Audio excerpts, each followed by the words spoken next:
കടയിൽ പച്ചക്കറി മേടിക്കാൻ പോയപ്പോഴാണ് ഏത്തക്കൊല നല്ല ഒരു കുറേ കൊലകൾ ഇങ്ങനെ നല്ല പഴുത്ത ഏത്തക്കൊലകൾ ഇങ്ങനെ കെട്ടി തൂക്കി ഇങ്ങനെ കിടന്ന് കണ്ടത്.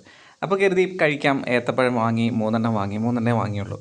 അപ്പോൾ അത് വീട്ടിൽ കൊണ്ട് വെച്ച് വൈകുന്നേരം ആയപ്പോൾ തോന്നി ഇന്ന് ഏത്തപ്പഴം കഴിക്കണ്ട, എന്നാൽ നമുക്ക് പഴംപൊരി ഉണ്ടാക്കാമെന്ന് കരുതി.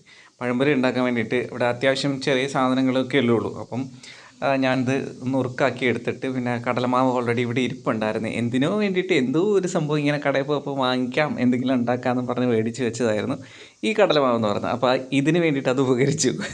അപ്പം അത് എടുത്തു, അതിനകത്ത് കുറച്ച് മഞ്ഞപ്പൊടിയും എന്നാട്ടൊക്കെ ചേർത്തു. അപ്പോൾ നിങ്ങൾക്കറിയാമല്ലോ കാര്യമായിട്ടൊക്കെ. പിന്നെ ഞാൻ ചേർക്കുന്നത് എള്ളിന് പകരം നമ്മുടെ കരിഞ്ജീരകമാണ് ചേർക്കുന്നത്. ആയുധിയുടെ കരിഞ്ജീരകമാണ് എള്ളിന് പകരം നമ്മൾ ചേർക്കുന്നത്.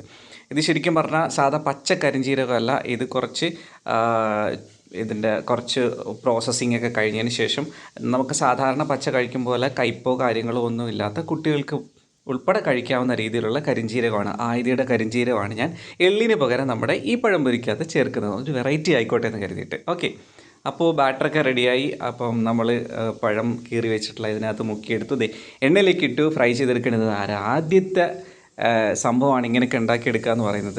ഈ കൊതി മൂക്കുമ്പോൾ എന്ത് സാധനവും കൈ കിട്ടുന്ന വെച്ചിട്ട് ഉണ്ടാക്കിയെടുക്കും എന്നൊക്കെ പറയാറില്ല എല്ലാവരും. അത് തന്നെയാണ് ഇതും സംഭവിച്ചത്.